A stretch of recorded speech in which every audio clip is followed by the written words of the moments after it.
Jesus. Aujourd'hui, j'aimerais parler de Jésus. Avant de commencer, je vais vous donner un peu mon point de vue là-dessus. Là. Le but aujourd'hui, c'est pas de faire une parodie de Jésus, mais plutôt peut-être une parodie du Jésus que la religion nous vend. T'sais, mais Jésus en tant que tel, moi-même, je pourrais dire que je me considère en quelque sorte chrétien, dans le sens où j'ai été élevé dans une religion chrétienne, fait que c'est l'ensemble de symboles que je connais le mieux. C'est la mythologie, dans le fond, que je connais le mieux. Puis, si t'es né en Inde, ben c'est l'hindouisme. Si t'es né au Québec, probablement catholique ou autre. Ce que je veux dire, c'est que c'est ce qui est le plus proche de ma connaissance, ce que je connais le mieux, disons.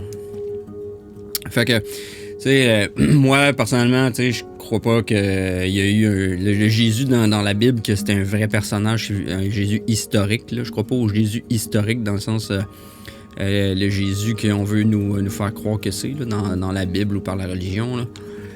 Ceci dit, je crois quand même qu'il y a eu un Jésus historique dans le sens où il y a probablement eu un gars qui s'appelait peut-être... je sais pas, peut-être pas Jésus d'ailleurs, peut-être plus Yoshua. Yoshua ou quelque chose comme ça en hébreu, parce que c'était un juif, qui était plutôt un révolutionnaire puis qui a dit les 4 vérités. C'était un prophète, oui. Il y a déjà eu un Jésus probablement prophète révolutionnaire qui a existé. Mais de là à dire qu'il a marché sur l'eau, qu'il est mort sur la croix, toutes ces affaires-là, ben ça c'est plutôt du domaine du mythe, de la mythologie. Puis je dis pas que c'est pas bien, c'est justement c'est très informatif en fait de savoir ça. Ceci dit, c'est pour ça que je crois pas nécessairement dans le Jésus qu'on veut nous faire croire, parce que ça se peut pas, là, je veux dire, en tout cas. On va voir c'est quoi, dans le fond, un petit peu, Jésus. On va faire un petit résumé de ce que c'est. On voit ici le ectis fiche, là.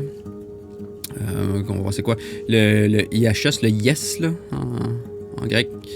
En latin grec aussi, le yes. Puis, qui est un symbole jésuite, en fait, on voit que c'est très solaire aussi, là. Jésus, les poissons. La religion chrétienne, en fait, là, c'est une citation aussi de Thomas Paine. Si je me trompe pas, là, je me pourrais aller, il est trop flou. C'était une capture d'écran que j'ai pris. La religion chrétienne, c'est une parodie sur l'adoration du soleil, dans laquelle on a mis un homme appelé Christ à la place du soleil. Puis on lui paye l'adoration qui était originalement due au soleil. T'sais. C'est ça qui arrive.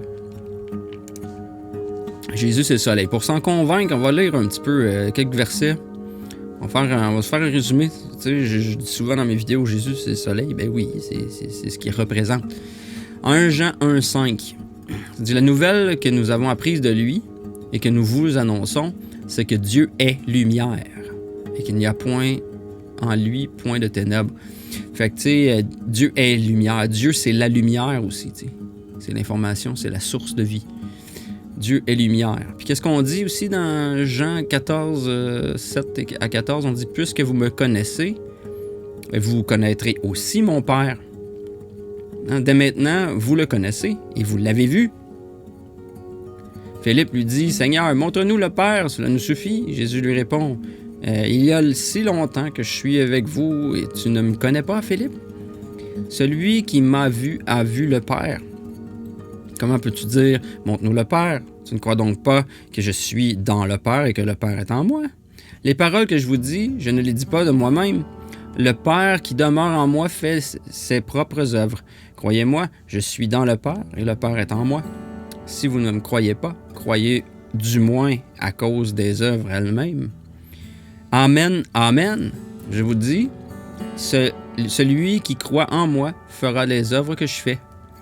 Il en fera même de plus grandes, parce que je pars vers le Père. Et tout ce que vous demanderez en mon nom, je le ferai, afin que le Père soit glorifié dans le Fils. Et quand vous me demanderez quelque chose en mon nom, moi, je le ferai. Fait que si Jésus dit que ce qui m'a vu a vu le Père, puis que le Père, Dieu, c'est la lumière, ben Jésus, c'est le reflet de la lumière. C'est dans le fond la personnification de la lumière pour nous les hommes. C'est quoi ça? C'est le soleil. C'est le soleil qui est qui est dans le fond l'aspect, si on veut, c'est la lumière dans le monde. Dans notre monde, nous autres, si on n'a pas de lumière, on ne pourrait pas vivre. Donc la vie vient du soleil. Puis le soleil, c'est la source de lumière pour nous, pour notre vie. Donc il représente Dieu. C'est pour ça que les gens, les anciens peuples adoraient le soleil, pas dans le sens qu'ils adoraient le soleil, mais ils adoraient la représentation du soleil parce que ça représente Dieu en arrière. C'est comme un concept. Jésus, lui, c'est ça, c'est lui qui est venu représenter Dieu sur la terre. C'est lui qui est comme le soleil, dans le fond. Jean 1,14, et la parole a été faite chair et a habité parmi nous, pleine de grâce et de vérité. Et nous avons contemplé sa gloire, une gloire comme la gloire du Fils unique venu du Père. Le soleil, c'est glorieux. Et lui dire, donc, où est ton Père? Jésus répondit, vous ne connaissez ni moi ni mon Père. Si vous me connaissiez, vous connaîtriez aussi mon Père. Parce que celui qui connaît, comprend que c'est le soleil, il connaît que Dieu est lumière, donc il comprend le principe, il comprend le lien entre les deux. Celui qui me voit celui qui m'a envoyé. Donc, celui qui voit Jésus, donc le soleil, voit Dieu dans ce sens-là. Il est l'image du Dieu invisible, le premier-né de toute création. Il est l'image. Le soleil, c'est l'image de Dieu qui est invisible. C'est la lumière, donc oui, c'est l'image de ce qu'on ne voit pas en arrière. Le soleil représente Dieu. Hébreu dit et qui étant le reflet de sa gloire et empreinte de sa personne, et soutenant toute chose par sa parole puissante, a fait la purification des péchés et s'est assis à la droite de sa majesté divine dans les lieux très hauts. Qu'est-ce qu'il y a dans les lieux très hauts? Le soleil. D'ailleurs, plein de citations qui sont très solaires. Jean 9,5, pendant que je suis dans le monde, je suis la lumière du monde. Ben oui, parce que le soleil, c'est la lumière du monde. Il n'est point ici, ça c'est Matthieu 28,6, il n'est point ici. Il est ressuscité, il a été relevé, comme il l'avait dit. Venez, voyez le lieu où il était couché. Comme le soleil se couche, et après ça, il se relève le lendemain matin. Puis aussi dans l'année, au printemps. Puis il meurt au solstice d'hiver, où ce qui est plus bas, où ce que les jours sont plus courts. Il se cache, il se couche. Après ça, il se renaît de nouveau. C'est toujours la même histoire, parce que le cycle solaire recommence tout le temps. Et lorsque je m'en serai allé, et que je vous aurai préparé une place, je reviendrai et vous prendrez avec moi. Je vous prendrai avec moi, afin que là où je suis, vous soyez aussi. Jean 14,3. Je reviendrai encore, je vais revenir. 2 Corinthiens 4,6. Car Dieu qui a dit, la lumière brillera du sein des ténèbres, a fait briller la lumière dans nos cœurs, pour faire resplendir la connaissance de la gloire de Dieu sur la face de Christ. La gloire du soleil. La nuit est avancée, le jour approche. Dépouillons-nous donc des œuvres des ténèbres et revêtons les armes de la lumière. Le soleil se lève. Jésus lui répondit, en vérité, je te le dis, si un homme ne naît de nouveau, il ne peut voir le royaume de Dieu. C'est comme le soleil, il faut renaître à chaque jour. Alors, aussi dans Marc, on dit « Alors, on verra le Fils de l'homme ». Ça, c'est le verseau, le Fils de l'homme. Venant sur les nuages, parce qu'il verse l'eau, les nuages versent l'eau. Avec une grande puissance et grande gloire. C'est encore le soleil dans le verseau, dans l'ère du verseau. C'est ce que ça fait référence. C'est ça le retour du Christ. C'est l'ère du verseau en astrologie. Personne n'est monté au ciel si ce n'est celui qui est descendu du ciel, le Fils de l'homme qui est dans le ciel. C'est assez évident. Jésus sortit donc portant la couronne d'épines et le manteau de pourpre. Et Pilate leur dit, voici l'homme. Qu'est-ce qu'une couronne? La corona du soleil. Le soleil, c'est pour ça que le jour du Seigneur, c'est le dimanche. Dimanche Sunday, le jour du soleil. C'est pour ça que la messe, c'est le dimanche. D'ailleurs, un hostie à la messe, le pain, il est rond, parce que dans le fond, il fait référence à ça, à la monade ici. C'est un hostie, c'est le pain, c'est le corps du Christ. Puis dans tous les signes zodiaques, qu'est-ce que Jésus, le soleil, fait le tour du circuit des 12 apôtres du zodiaque. Donc, quand que le soleil est dans le Capricorne, c'est lui le bouc émissaire qu'on sacrifie pour nos péchés. C'est lui. le Capricorne. Le Fils de l'homme sur les nuages à grande gloire, c'est le Verseau. Le Pêcheur d'hommes, le Poisson. L'agneau de Dieu qui enlève le péché du monde ou qui enlève l'hiver du monde, au printemps, c'est le Bélier. Son joug est doux, sa charge est légère, c'est le Taureau qui est fort. Thomas dit le jumeau, son frère, les frères aussi, tous les frères et sœurs, ses frères, ses disciples. Le jumeau Thomas, les Gémeaux. Marche sur l'eau, dos d'une ânesse, on va voir plus loin, le Cancer. Le lion, la tribu de Juda, ben oui, le lion de la tribu de Juda, né d'une vierge.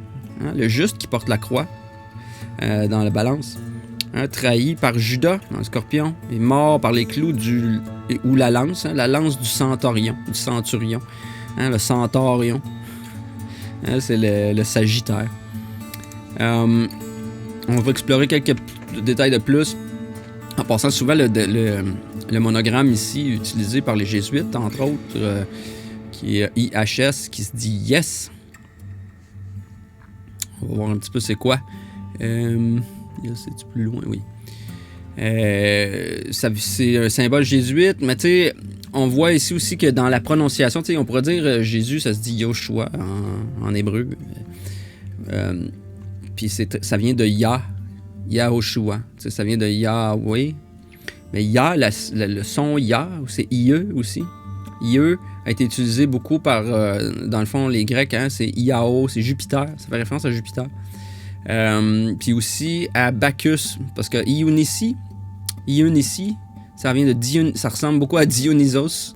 Iunissi, en passant, c'est un thème, c'est un nom de Dieu dans Exode 17-15. Puis ça vient de Dionysus, puis c'est Bacchus, c'est la même chose, c'est un titre de Bacchus. On va voir pourquoi ça a un lien, parce que Jésus puis Bacchus, c'est pas mal la même histoire aussi. C'est devenu le monogramme pour Jésus. Le monogramme de Jésus qui veut dire, en fait, je ne l'ai pas mis là, je ne l'ai pas rapporté ici. Il est écrit. Attends un petit peu, on vient.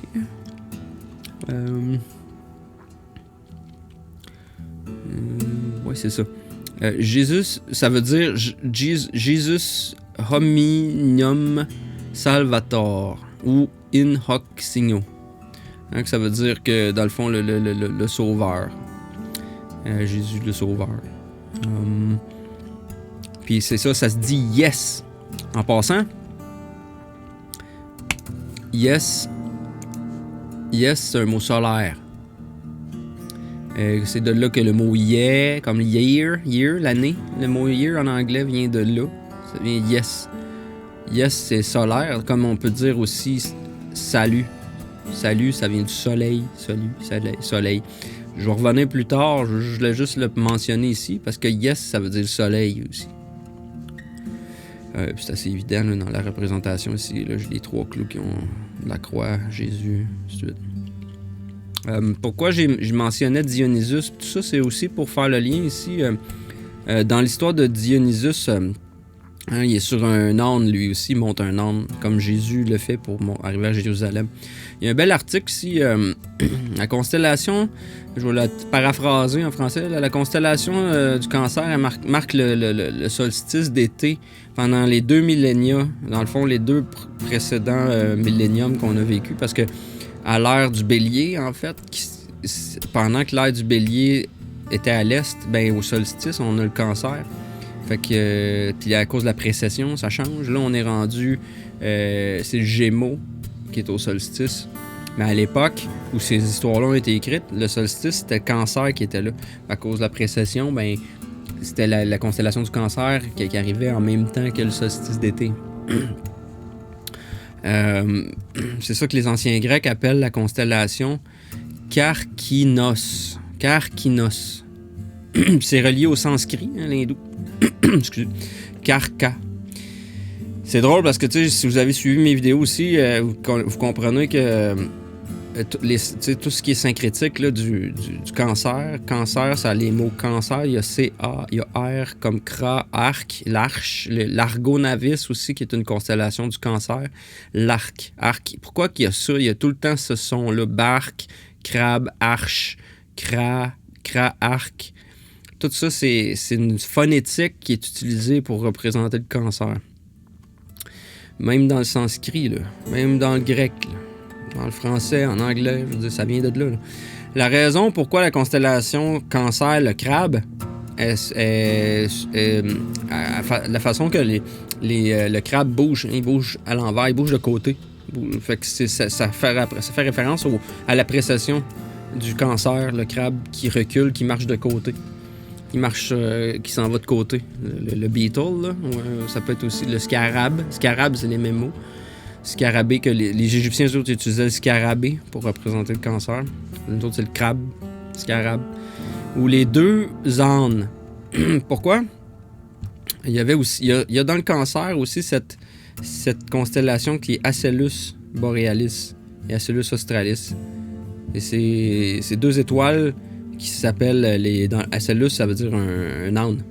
L'âne boréal et austral. Fait que les anciens Grecs appelaient ça comme ça, puis ça vient en fait de Dionysus qui était... c'est Dionysus qui les aurait placés dans le ciel, selon la légende. Puis... à une occasion, Dionysus, il fallait qu'il traverse comme une swamp, là, puis il pouvait pas la traverser. Fait qu'il a vu deux ânes, il a monté sur eux, puis de cette façon-là, il a réussi à traverser l'eau sans toucher à l'eau. Puis comme gratitude, c'est pour ça qu'il les a placés dans les étoiles. Puis dans le fond, c'est juste pour parler de ça. Puis tu sais, c'est encore le concept de passer à travers l'eau avec une arche en passant. Sauf que là, c'est des ânes, mais il y a encore le concept de pas si on veut, de pas traverser l'eau sans toucher à l'eau. Pareil comme dans l'arche aussi, l'arche de Noé, même affaire. Puis même aujourd'hui, les deux étoiles qui sont les plus proéminentes dans le Cancer, c'est l'Acellus borealis et australis. À côté de ce... je veux dire, à part ce mythe-là, dans l'Olympe, Dionysus, dans le fond, fait un retour triomphal à Héphaïstos. Ouais, c'est ça, c'est le... il a aidé Héphaïstos à revenir. Puis le triomphe s'est fait sur un âne, à dos d'âne.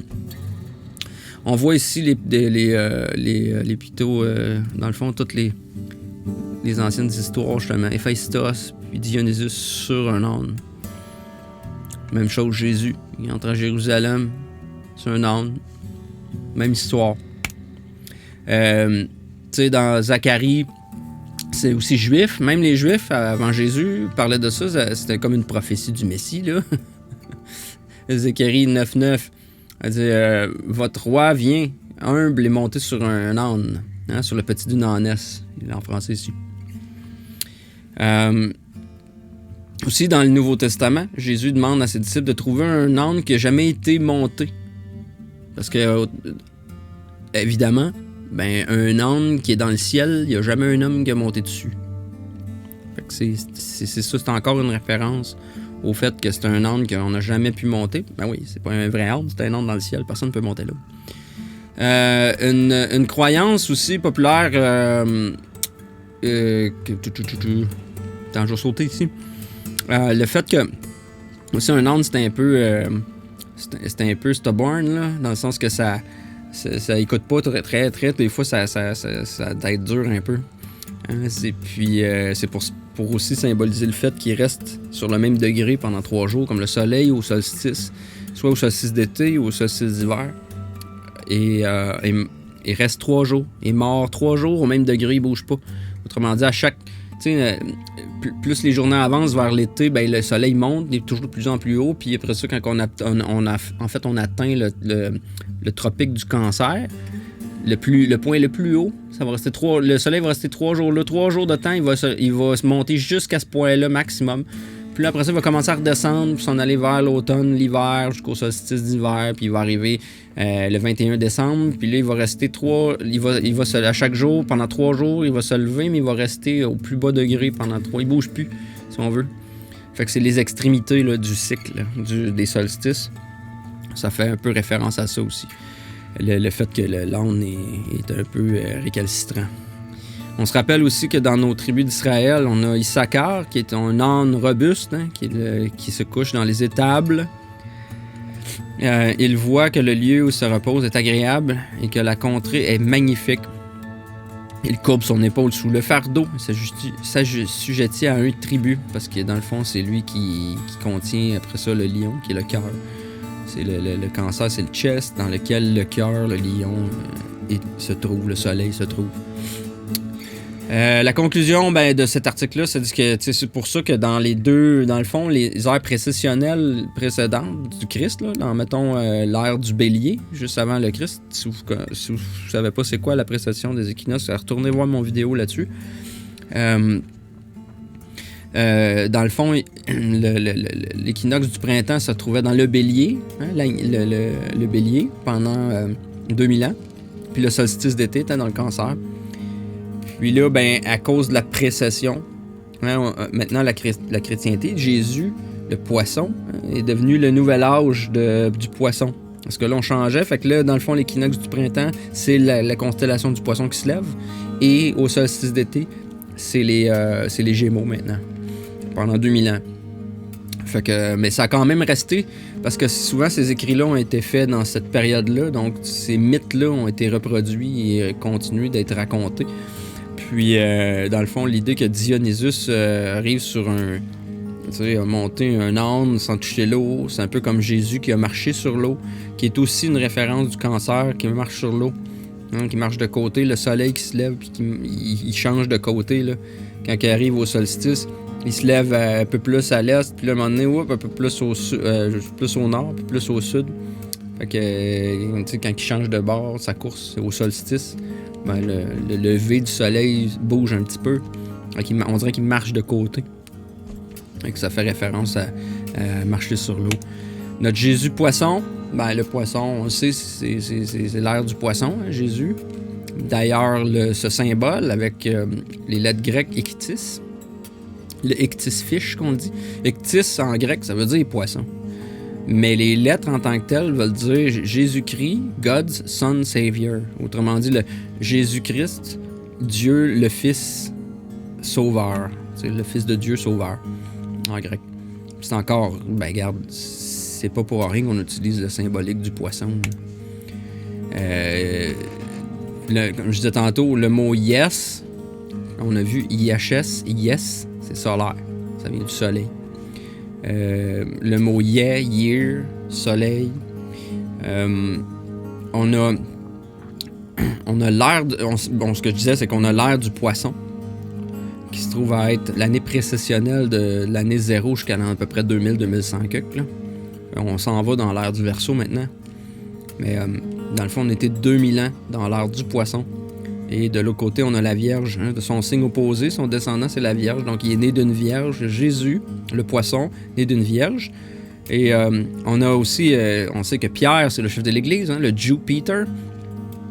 Le Jew Peter, le Juif Peter. Hein, notre descendant de Pierre ici. Une autre connerie. Jupiter, c'est la planète qui maîtrise le poisson. Fait que c'est le dieu de cette ère du poisson, si on veut. Jupiter. C'est pour ça qu'il l'adore comme ça. Il l'adore toujours avec son chapeau de poisson. C'est très fichi. C'est Dagon aussi.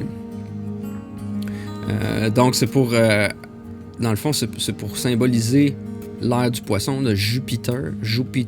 Puis Jupiter, en grec, c'est Zeus. D'accord? Et Zeus, c'était le père des dieux. Zeus, d'où le mot Dieu. Dans le fond, le mot Dieu vient de Zeus. Zeus, Dieu, c'est le même mot, parce que c'était le père des dieux. Notre mot en français vient de Jupiter, dans le fond, de Zeus. Jupiter, c'est le dieu de l'ère du poisson. Donc, si on récapitule, Jésus, c'est Yes Zeus. C'est Yes Zeus. C'est oui Zeus. En anglais, on dit Hail Zeus. Hail, yes, ça veut dire hail. Hail, ça veut dire salut, Zeus. Salut, Zeus. Puis salut, salut, c'est un mot qui vient du soleil aussi. Salut, soleil, salut. C'est un mot solaire. Hail, c'est un mot qui veut dire soleil aussi, salut. Fait qu'on a soleil, Zeus. Ben oui, c'est le soleil, hein, qui est dans l'ère du poisson, qui est dominé par le dieu Zeus, Jupiter. Fait que c'est toute la symbolique de notre religion catholique. C'est en fait, c'est complètement astrologique, là. Fait que c'est pour ça que, tu sais, de dire que oui, il y a vraiment un Peter, il y a vraiment ça n'a pas rapport. C'est des symboles. On a collé des histoires ensemble avec des mythes pour deux choses. Je dis pas que c'est mauvais. Tout ça, ça peut être bon. C'est juste l'utilisation que certaines personnes en font, comme ceux-là, là, qui savent toutes ces choses-là, mais qui les cachent à l'humanité puis qui les mènent en esclavage à cause de ces forces-là. Ils utilisent, dans le fond, les énergies du zodiaque puis ils les maîtrisent pour contrôler le mental des gens, t'sais. Contrôler le subconscient des gens par ces symboles. Mais quand on le sait, le truc marche plus, t'sais. Puis on comprend que c'est en fait des symboles qui peuvent être bons. Les symboles là, comme ça, comme IHS, le yes, c'est pas nécessairement que c'est mauvais. Tu sais, quand on comprend c'est quoi ça veut dire, c'est bon. Il n'y a pas de problème, là. C'est spirituel. C'est juste que quand on le met en face à tout le monde, puis tout, puis que dans le fond, on leur dit pas c'est quoi, puis qu'on les contrôle avec ça, c'est là que c'est un problème. Jésus, étymologiquement, ben regarde, juste vite, on l'a fait déjà, là, mais oui, quand il meurt au solstice d'hiver, pendant 3 jours, il reste sur le même degré, donc il est comme mort. Puis il renaît après parce qu'il remonte la côte, il commence à remonter, les jours rallongent. Donc le 25 décembre, il renaît de nouveau. Dans l'ancienne Égypte aussi, on avait le même genre de concept où le soleil naissait de nouveau en sortant d'un jet pillar du pilier solaire, dans le fond, qui est en fait ta colonne vertébrale aussi, dans le Kundalini, qu'on va voir. Puis Jésus qui meurt encore sur la croix au solstice d'hiver, qui est rené 3 jours plus tard, toujours avec les halos en arrière de la tête, le solaire. Qui fait référence à la couronne solaire, la couronne du soleil. L'histoire de la mort de Jésus, hein, est dans les étoiles. C'est complètement astrologique. Jésus, qu'est-ce qui arrive? Hein? Il y a un centurion, un centaurion. Hein? On a dit que Jésus il mourra quand? Le 21 décembre. C'est le signe du Sagittaire. Le solstice d'hiver, c'est ici. C'est entre le Capricorne et le Sagittaire. C'est que le 21 décembre, le soleil meurt. Donc, qu'est-ce qu'on a dans le ciel alentour de tout ça? On a quoi comme histoire? Si on regarde, là, tous ces éléments-là sont ici. Là. On a la couronne d'épines à l'envers ici, hein, ou pas loin du solstice. Ici, on a la croix ici, dans la balance. Ou dans le sud, c'est la croix du sud, en fait. C'est là que Jésus meurt. Puis qu'est-ce qu'on a à côté de la croix? On a un centurion, un centaurus, un centaurion. Un centaurion. Ah oui, pourquoi qu'il y a un centurion qui envoie la lance dans le flanc de Jésus? Puis regardez, qu'est-ce qu'on a ici? On a Lupus, hein, le loup, qui est anciennement s'appelait Victima dans l'ancien zodiaque. La victime. Jésus. Hein, qu'est-ce qui arrive ici? Ben, la couronne d'épines, la croix, le centurion qui tue la victime. Tout ça, c'est dans le ciel. Même chose pour sa naissance. Les 3 rois mages, la ceinture d'Orion, les 3 étoiles. Sirius, hein, c'est l'étoile dans l'Est. Juste avant qu'ils renaissent. C'est ce qu'on voit dans le ciel en hiver. Qu'est-ce qu'il y a d'autre aussi? Jésus, on dit que c'est né d'une vierge. C'est l'enfant roi, Régulus. Régulus, reg, ça veut dire roi. Régulus, c'est l'étoile roi dans le lion. C'est le lion de la tribu de Juda, hein, qui est né d'une vierge. Et puis, qu'est-ce qu'on fait? On le met dans la mangeoire qui est dans le cancer. En fait, la mangeoire, là, c'est la même chose que la ruche, le Beehive Cluster, là, qui est dans le cancer, M44. Avant, il y a eu certaines traditions qui l'appelaient la mangeoire. C'est pour ça que Jésus est né dans la mangeoire, dans le cancer. Fait que, tu sais, au final, là, on a tout le temps 12 tribus, 12 frères, 12 juges d'Israël, 12 grands patriarches dans l'Ancien Testament, 12 prophètes dans l'Ancien Testament, 12 rois d'Israël, 12 princes d'Israël, Jésus qui est dans le temple à 12 ans, puis qui a 12 disciples. Je veux dire, c'est tout le temps les 12 zodiaques. Le soleil et les 12 zodiaques. Puis, pour continuer là-dessus, Christ. Il y a le même mot dans les 2 noms. Pourquoi?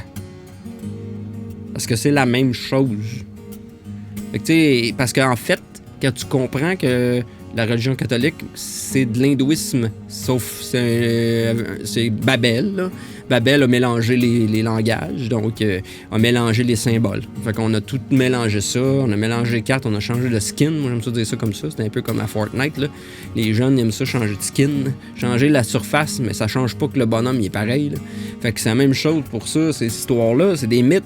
C'est juste tout le temps un nouveau skin, mais c'est la même chose que de l'hindouisme, mais déguisé, avec un nouveau déguisement.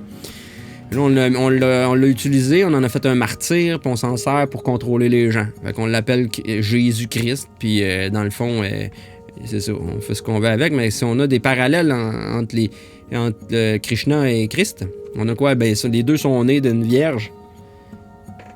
Les deux sont en fait été, si on veut, conçus par l'Esprit Saint ou par un père, un Dieu, tu sais, mais qui ont un père adoptif terrestre, qui représente Dieu dans la chair. Les deux sont comme un tiers d'une trinité. C'est le Fils. Brahma, Vishnu, Shiva. C'est un peu le même concept aussi, Krishna, puis toutes ces histoires-là. Angel, c'est un ange qui les salue à la naissance. Il y a eu une étoile qui annonçait leur naissance. Il y a des sons du ciel. Des bergers qui viennent voir sa naissance. Des cadeaux à sa naissance. Hein, il est né pauvre. Et il a fallu qu'il aille payer les impôts. Il a été précédé par quelqu'un comme Jean-Baptiste, exemple, pour Jésus. Ensuite, là, il a guéri de la lèpre. Il s'est fait offert le monde par le diable. Qu'est-ce qu'il y a d'autre, on pourrait dire? Il a marché sur l'eau, il a prédit sa propre mort, il a été percé par le métal, il est mort et puis il est rené de nouveau, il est ressuscité et il a été promis de revenir sur un cheval blanc. Donc c'est toutes des histoires qui sont similaires à Krishna puis le Christ. Puis comme si c'était pas assez, ben il faut savoir que avant Jésus, il y en a eu 16 autres Christ qui ont été crucifiés sur un arbre ou sur un poteau, une croix, whatever. Il y en a eu plusieurs des sauveurs. Tulis d'Égypte, Krishna, Krit de Chaldée, Attis de Phrygie, Tammuz, Jesus, je dis Jesus, Eros, Bali, Indra, Iao, Népal. Bouddha, ben oui, Bouddha, Mitra, Alcestos, Quetzalcoatl, le serpent à plumes, même chose pour les... ça, puis là, on est en Amérique centrale ou en Amérique du Sud, là. Witoba, Prométhéeus, Quirinus de Rome, déjà, fait que ça en fait là, des histoires similaires, là. On commence à comprendre, là. Autre détail que Jésus, souvent... est dépeint avec une baguette de berger ou un bâton de fer, pareil comme Horus. Hein? Tous les dieux égyptiens possèdent une tige comme ça, ou un bâton, parce que ça représente leur colonne vertébrale, leur chakra, leur système de chakra. Donc, qu'est-ce qu'il y a comme verset? Hein? Il fera paître les gens avec un bâton de fer, si bien qu'ils seront brisés comme des récipients d'argile. Ça, c'est dans Révélation. Elle a mis un monde, un fils, un mâle qui va faire paître toutes les nations avec un bâton de fer. L'enfant a été emporté vers Dieu, vers son trône. Quoi d'autre? De sa bouche, une longue épée aiguisée pour qu'il puisse frapper avec elle les nations. Il fera paître avec un bâton de fer. Il faut le pressoir à vin, la fureur, la colère de Dieu, et ainsi de suite.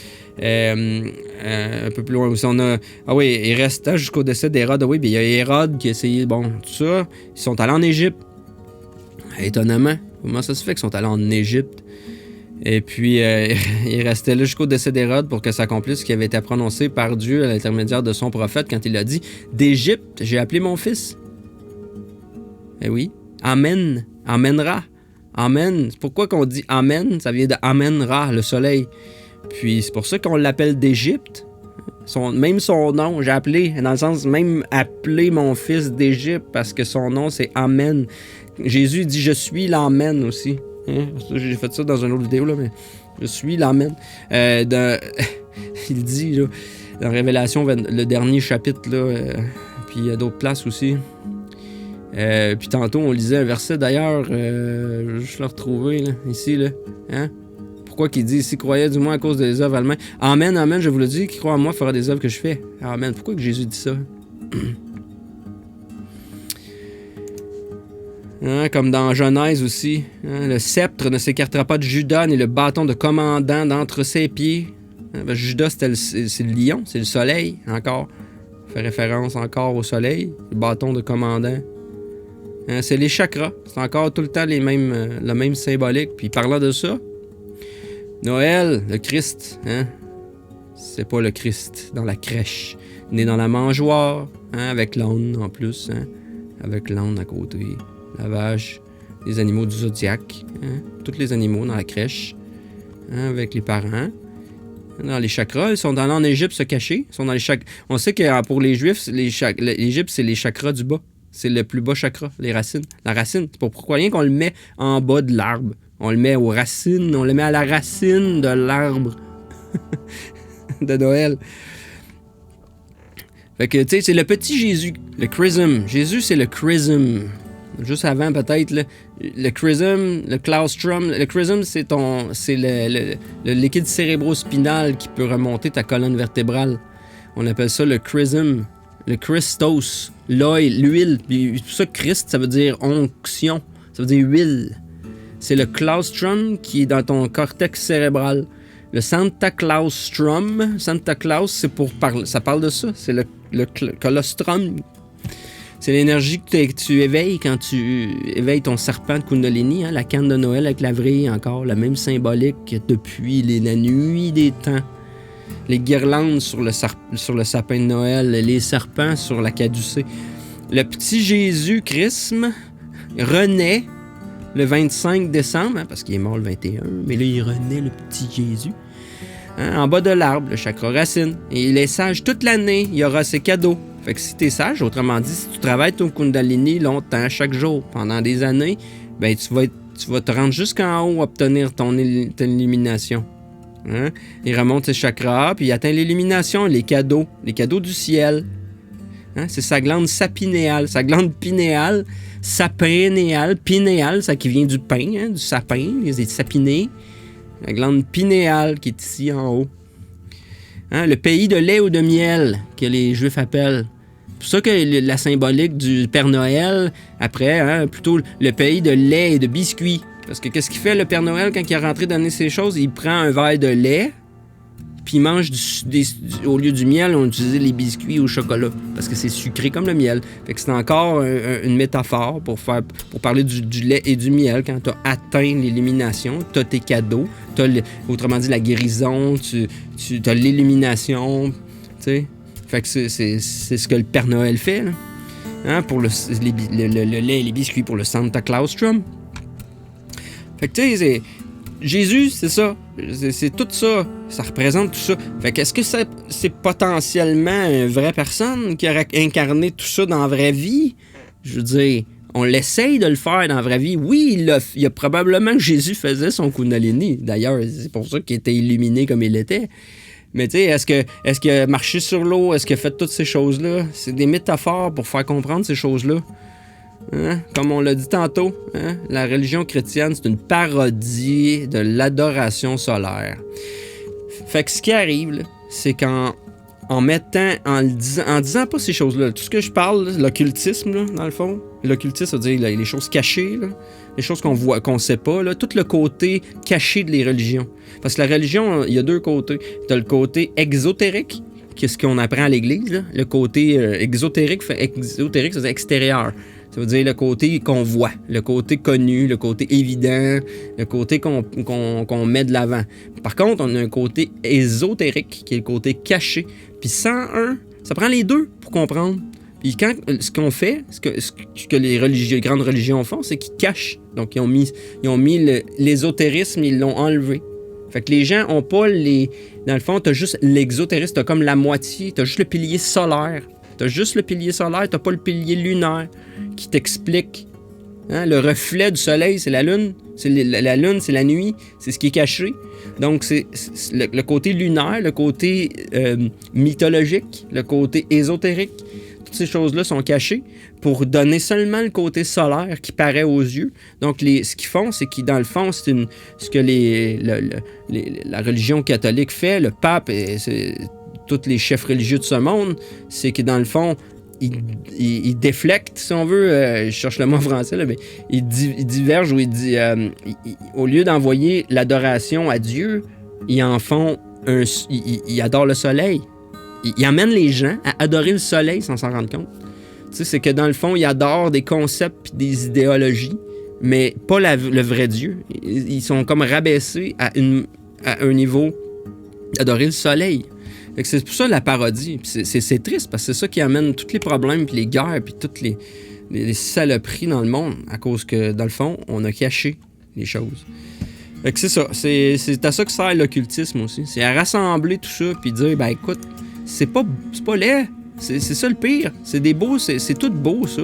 C'est tout des beaux symboles, c'est toutes des belles histoires, là. C'est juste la manière qu'on s'en sert. C'est une technologie, tu sais. En fait, là, Kundalini, c'est une technologie, c'est de la méditation, ça date de l'hindouisme, je veux dire, c'est vieux comme le monde, tu sais.